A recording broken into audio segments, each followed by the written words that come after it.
विराजमान है, किसी की सामर्थ्यता नहीं है कि उस पर कुछ हो सके। शिवलिंग का सबसे पहले के समय में लोग कहते थे कि घर में शिवलिंग है तो सुना मत छोड़ना, रोज जल चढ़ाना जरूरी है, पूजन करना। शिव महापुराण के कहीं चले भी जा रहे हो तो चिंता करने की जरूरत नहीं है। शिवलिंग के ऊपर एक चावल का दाना, एक बेलपत्र चढ़ाकर तुम कहीं पर भी चले जाओ, शिवलिंग कभी दोष नहीं देगा, तुम्हारे को बद्दुआ नहीं, कभी नहीं। आप आराधना करिए शंकर की, आप पूजन करिए शिव की।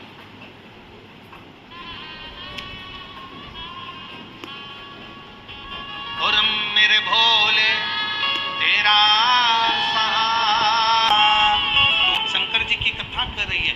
आप घर में छोटा सा शिवलिंग, भामनी ने विचार करा मुझे तो कोई रखता नहीं, मुझे मंदिर जाने देते नहीं, मैं शिव की आराधना करने जा सकती नहीं, तो भामनी ने अपनी दासी को भेजा और दासी से कहा तू एक काम कर, उसको मालूम नहीं है कि कल शिवरात्रि है, वो भी श्रावण की शिवरात्रि है। उसने अपनी दासी को भेजकर एक बेलपत्र बुलवा ली और बेलपत्र, फिर वही निवेदन, बेलपत्र लेकर आओ तो मंत्र दीजिए, ओम, जम के बोलो ओम नमः शिवाय, और बेलपत्र लेकर आओ तो फिर कामना करिए बाबा शिव शंकर ने माँ गोरा आपको बुलाया है कष्ट हरने के लिए, दुख हरने के लिए, आप चलिए, आपको बुलाया है। अब वो जो लेकर जा रहा है उसका भी दुख हरती है, जो चढ़ा रहा है उसका भी दुख हरती है। बेलपत्र सर्व दुख हर देगा, सर्व दुख। चलिए, भामनी ने बेलपत्र लिया हाथ में, सखी ने बेलपत्र ला कर दिया और भामनी ने बेलपत्र जब हाथ में लिया, उस बेलपत्र को हाथ में लेकर भामनी उसी जल को उस बेलपत्र पर समर्पित कर रही है।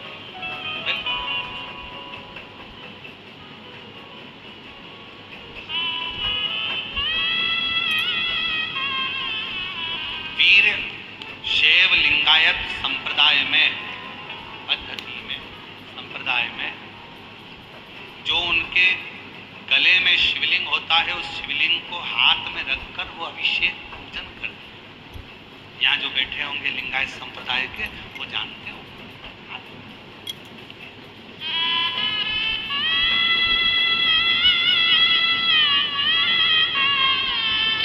है। बहुत बहुत साधुवाद है उनको।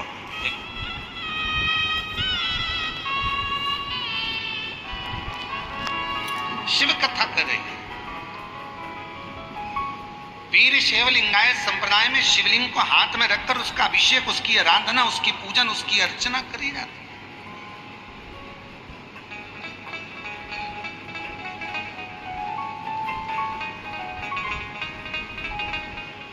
एक बेलपत्र,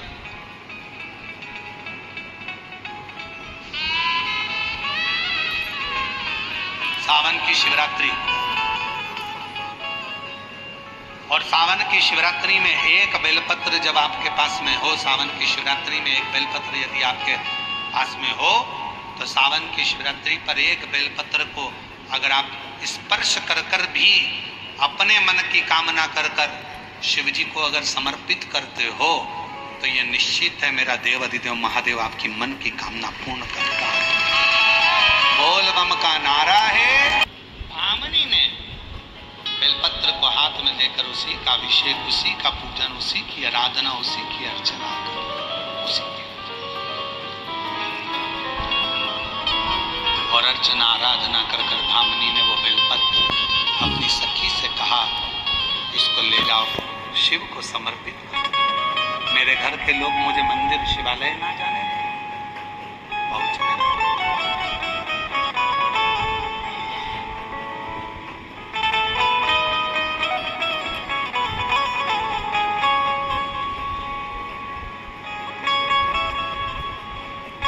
भोलेनाथ नमन चढ़ारी, हे त्रिभुवनधारी, हे त्रिशूलधारी, चरणों में तेरे बाबा जी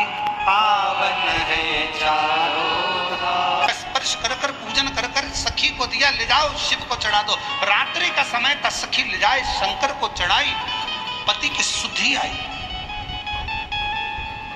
दुर्जय को सुध आ गई। मैं अपना घर, अपनी पुरी, अपना नगर, अपना महल छोड़कर आया। उर्वशी को हाथ पकड़कर कहा, हे सुंदरी उर्वशी, तुम अप्सरा हो, तुम्हारे साथ में रहते रहते मुझे 1 वर्ष से ज्यादा हो गया। मैं अपनी पुरी को, अपने नगर को, अपने महल को भूल गया। मेरा मन कर रहा है कि मैं एक बार अपने नगर में, अपनी पुरी में जाऊं।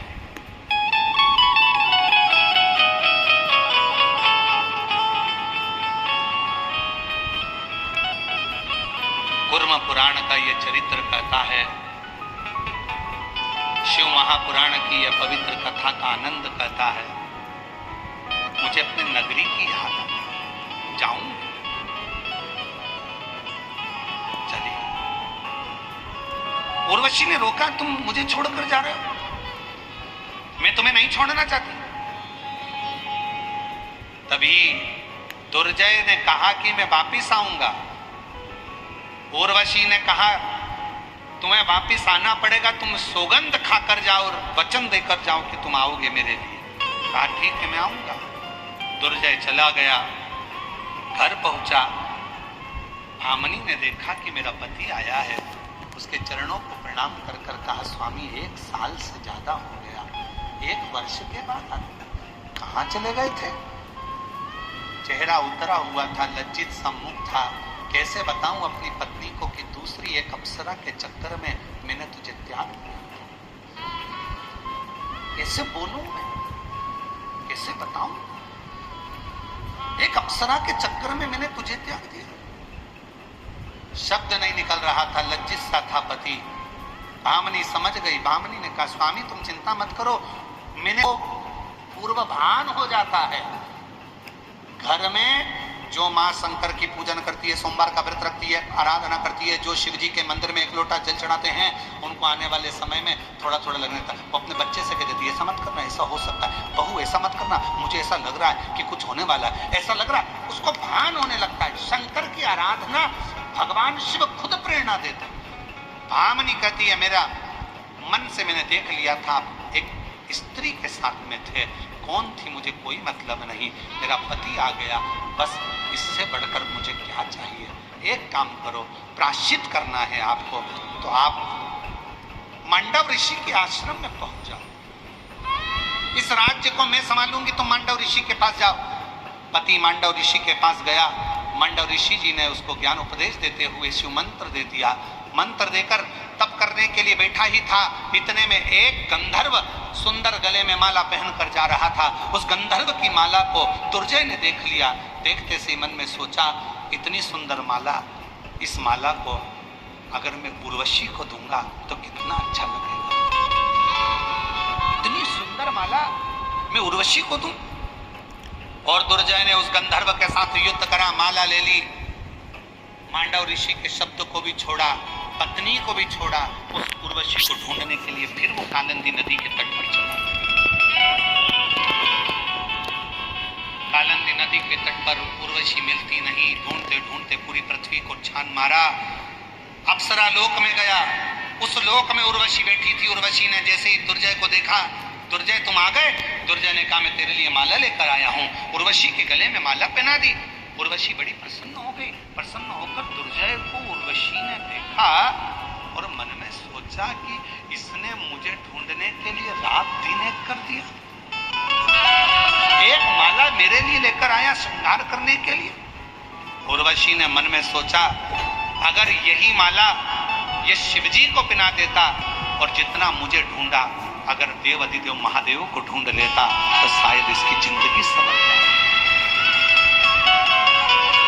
इसकी जिंदगी। उर्वशी ने अपना रूप बदला। अप्सरा थी, भयंकर सा रूप बनाया।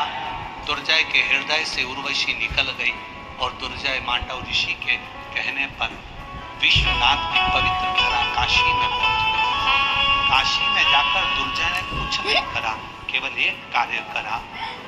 जिस जिस मंदिर में जाता था वहां की पड़ी हुई एक बेलपत्र को लेकर हृदय से लगाकर सिर पर चढ़ा लेता था। आखिरी में विश्वनाथ को, दुर्जय को दर्शन देने के लिए सामने प्रकट होना, सामने प्रकट हो। हम रोज कहते हैं शिव जी के मंदिर में जल चढ़ाने जाओ, चढ़ा हुआ जल थोड़ा सा लेकर आओ, उस जल को अपने ऊपर छींटो, आचमन करो, घर के सदस्यों के ऊपर छींटो, आचमन करो। क्यों? शंकर भगवान की अगर बेलपत्र सिर पर चढ़ाने के लिए ना मिले तो शिव जी का चढ़ा हुआ जल अगर हमारे मस्तक पर चढ़ जाता है तो अपने जीवन काल में एक बार विश्वनाथ का दर्शन जरूर हो जाता है, जरूर हो। जल की इतनी महत्वता उसको पहचानो।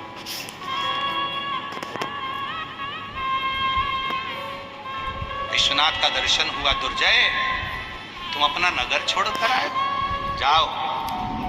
तुम्हारी धर्म पत्नी, तुम्हारी रानी मेरी उपासक है, वो शिवलिंग तक नहीं जा सकी, मंदिर तक नहीं पहुंच सकी, पर एक बेलपत्र की आराधना कर कर उसने तुम्हें प्राप्त करा। एक बेलपत्र की आराधना कर कर तुमने मुझे प्राप्त करा। मैं वचन देता हूं दुर्जय, जो बेलपत्र के एक पत्र को भी भूलवश भी अगर मेरे शिवालय पर समर्पित करेगा और उस पत्र को अपने मस्तक से स्मरण करेगा, शिव कहते हैं मैं स्वयं उसके दुख को हरने के लिए उसके दरवाजे तक पहुंच। वो बेलपत्र, बेजापुर की इस पवित्र धरा पर बेलपत्र शिव महापुराण की कथा चल रही है, जिसका आज 6वां दिवस है। कल कथा का समय सुबह 8 बजे से प्रारंभ हो जाएगा, 11 बजे विराम हो जाएगा। कथा फिर 5 तारीख से 9 तारीख तक सीहोर में कुबेरेश्वर बाबा की